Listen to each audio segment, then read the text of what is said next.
नमस्कार दोस्तों, आपका स्वागत है अपने YouTube चैनल यूनिक में। आज 22 अक्टूबर 2020 है। 8वां लेक्चर है करंट अफेयर और स्टैटिस्टिक्स का 10 क्वेश्चन पर डे में। तो पहला प्रश्न लेते हैं, सल्फर डाइऑक्साइड के बारे में है। भारत मानव जनित सल्फर डाइऑक्साइड का सबसे बड़ा उत्सर्जक है। बिल्कुल है। और भारत विगत 4 वर्षों में सल्फर डाइऑक्साइड के उत्सर्जन में अत्यधिक वृद्धि हुई जी नहीं 5 वर्ष है लगभग। और भारत के तापीय विद्युत संयंत्र में इसका सर्वाधिक उत्सर्जन हॉटस्पॉट होता है। हाँ, बिल्कुल सही है। तो इसका आंसर क्या होगा? बी होगा।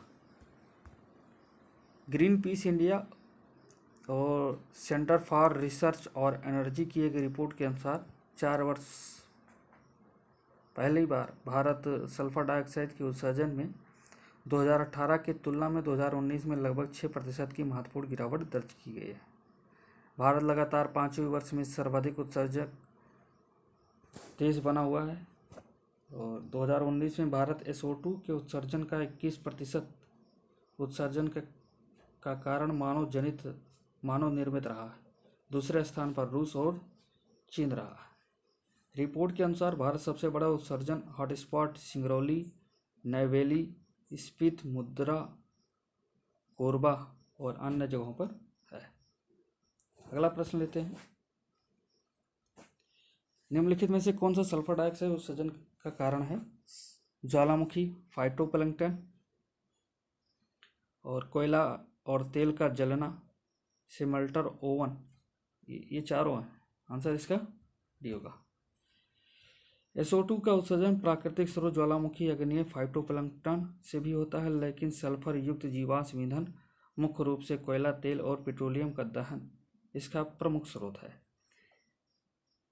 मानव स्वास्थ्य को नुकसान पहुंचाने के अलावा सल्फर डाइऑक्साइड अम्ल वर्षा का कारण भी है। सल्फर डाइऑक्साइड एरोसोल कण, जो छोटे छोटे कण होते हैं बादलों में, उनके बारे में है, के निर्माण के लिए वायुमंडल में भी प्रतिक्रिया कर सकता है, जो धुंध के प्रकोप और जलवायु को प्रभावित करने में योगदान कर सकता है। अगला प्रश्न, पशु खोज 2019 और पादप खोज 2019 के बारे में है। पशु खोज 2019 और को जियोलॉजिकल सर्वे ऑफ इंडिया, जिसकी चर्चा हमने कल की थी, और पादप खोज 2019 को बोटेनिकल सर्वे ऑफ इंडिया द्वारा जारी किया गया था। JSI नई प्रजातियों की पहचान के लिए DNA बारकोडिंग, जीनोम अनुक्रमण और एक्सरे का उपयोग करता है। अधिकतम पादपों की खोज पूर्वी हिमालय क्षेत्र में की गई थी। इसका आंसर जो होगा वो ए होगा। बी गलत होगा। तीसरा गलत होगा, क्योंकि अधिकतम जो खोज है वो पश्चिमी घाट पर है। जियोलॉजिकल सर्वे ऑफ इंडिया और botanical survey of India BSI ने हाल ही में पशु खोज 2019, एनिमल डिस्कवरी 2019 और पादप खोज 2019, प्लांट डिस्कवरी 2019 रिपोर्ट जारी की।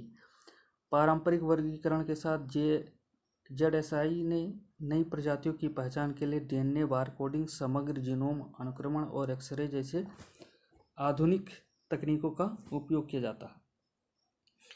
पादप खोज 2019 के तहत देश में 180 नई प्रजातियों और नए रिकॉर्ड को सूबद्ध किया गया है। किसी देश में नई रिकॉर्ड के तहत विश्व के अन्य हिस्सों की खोज और देश में पहली बार दर्ज किया गया वन्यजीव या पौधों की प्रजातियों का उल्लेख होता है। भारत में पाए जाने वाले पादपों की प्रजातियों की संख्या विश्व के सभी पादपों की प्रजातियों का 12% है।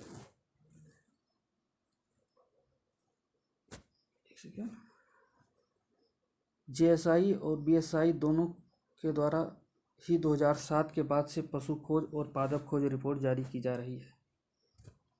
BSI द्वारा उपलब्ध कराए गए आंकड़ों के अनुसार 2018 के सभी पादप खोजों का 28% पश्चिमी घाट, जैसा मैंने कहा था, और इसके बाद पूर्वी हिमालय 21%, पूर्वी घाट 11% और पूर्वी मैदान 10% का स्थान है।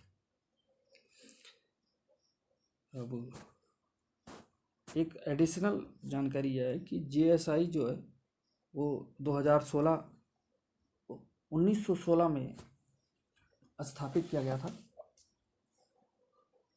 जबकि बीएसआई जो है 1890 में स्थापित किया गया था। तो ये दोनों जो बॉडी है ये आज़ादी के पहले की है। अगला प्रश्न, कैगा कर्नाटक, नरोरा गुजरात, तारापुर महाराष्ट्र। तो परमाणु ऊर्जा संयंत्र के बारे में है। नरोरा जो है वो गुजरात में नहीं, यूपी में है, तो दूसरा गलत हो जाता है। इसने पूछा कि कौन सा सही नहीं है, तो ऊपर के दोनों सही हैं जबकि दूसरा गलत है। इसका आंसर क्या होगा? बी। अगला प्रश्न लेते हैं, भारत में मानेसर, पिनपरी, चिंचवाड़ा, वाड़ और सिपेरी बुदूर को निम्नलिखित में से किसका केंद्र माना जाता है? तो मोबाइल विनिर्माण, अंतर्राष्ट्रीय वित्त, पशुपालन, ऑटोमोबाइल। डी होगा इसका आंसर। ये मोबा लिखा है, इल्स होगा।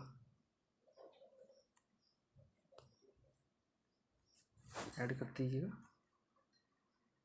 इसका आंसर क्या होगा? डी होगा।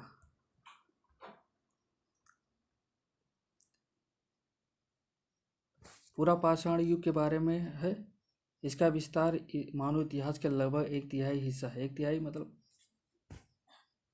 अगर 33% से थोड़ा ज़्यादा, तो ऐसा नहीं है, 99% के आसपास में है, तो पहला गलत है। इस अवधि के दौरान शुतुरमुर्ग की स्तुति के साक्ष्य भारत में पाए गए हैं, बिल्कुल पाए गए हैं। और इस युग में अस्थि निर्मित उपकरण प्राप्त हुए हैं, लेकिन इस अवधि में पाषाण निर्मित और औजार प्राप्त नहीं हुए हैं। नहीं, ऐसा नहीं है।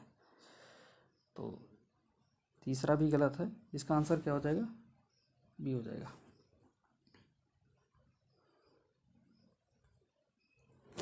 दो मिलियन वर्ष यानी 20 लाख वर्ष पूर्व से लगभग 12,000 वर्ष पूर्व तक था, और इसे 3 कालों में भी विभाजित किया गया, आरंभिक, मध्य और उत्तर पूरा पाषाण काल। और इसका विस्तार मानव इतिहास का लगभग 99% है। इस दौरान पाए जाने वाले पत्थरों और के औजार भी मिले हैं, जिन्हें इन्हें माइक्रोलोथी कहा जाता है। पूरा पाषाण के दौरान भारत में शुतुरमुर्ग पाए जाते थे, महाराष्ट्र में, और उनके छिलके पर एक डिजाइन वगैरह भी बनाई जाती है। निम्नलिखित में से कौन सा स्थल भारतीय उपमहाद्वीप के कृषि की शुरुआत का प्रमाण प्रदान करता है? मेहरगढ़ है, जो कि आजकल पाकिस्तान में है। मेहरगढ़ बलूचिस्तान के कच्छ मैदान में स्थित मेहरगढ़ उपमहाद्वीप और संभवतः दक्षिण एशिया में कृषि की शुरुआती प्रमाण प्रदान करता है।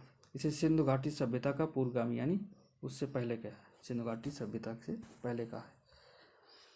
प्राचीन भारत में श्रेणियों के बारे में है।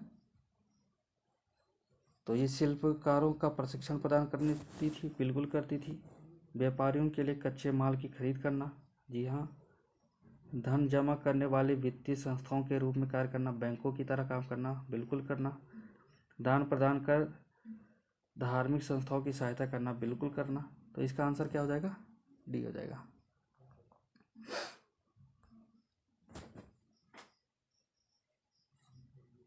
अगला प्रश्न लेते हैं, गांधी इरविन समझौता के बारे में। व्यक्तिगत उपभोग और बिक्री के लिए तटीय गांवों को नमक बनाने का अधिकार। व्यक्तिगत उपभोग के लिए तो था, लेकिन बिक्री के लिए नहीं था, तो पहला गलत है।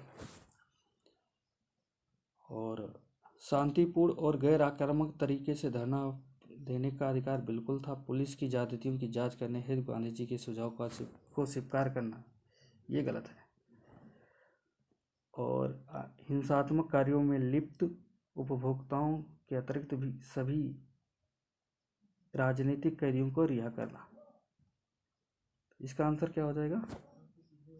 बी। सरकार की ओर से इरविन निम्नलिखित पर सहमत हुए, हिंसात्मक कार्यों में लिप्त अभियुक्तों के अतिरिक्त सभी राजनीतिक कैदियों को रिहा करना, अभी तक एकत्र न किए गए सभी जुर्मानों से छूट प्रदान करना, उन सभी खंडों को वापस करना जिन्हें अभी तक तीसरे पक्ष को नहीं बेचे गए हैं, उन सरकारी कर्मचारियों के साथ उदार व्यवहार करना जिन्होंने इस्तीफा दे दिया था। 5, व्यक्तिगत उपभोग बिक्री के लिए नहीं, तटीय गांवों के नमक बनाने का अधिकार देना। शांतिपूर्ण और गैर आक्रमण तरीके से धरना देने का अधिकार तथा आपातकालीन अध्यादेशों को वापस लेना। कुछ शर्तें थी जिन्होंने नहीं मानी थी सॉरी, जैसे कि पुलिस की जातियों की जांच करना, भगत सिंह और उनके साथियों की मौत की सजा को आजीवन कारावास में बदलना। कांग्रेस की ओर से 2 बातें मानी गई थी, एक तो सबने अवज्ञा आंदोलन को स्थगित करना और अगला गोलमेज सम्मेलन यानी जो द्वितीय गोलमेज सम्मेलन था उसमें भाग लेना। प्रथम और तृतीय में कांग्रेस ने सम्मिलित नहीं होने का निर्णय लिया था।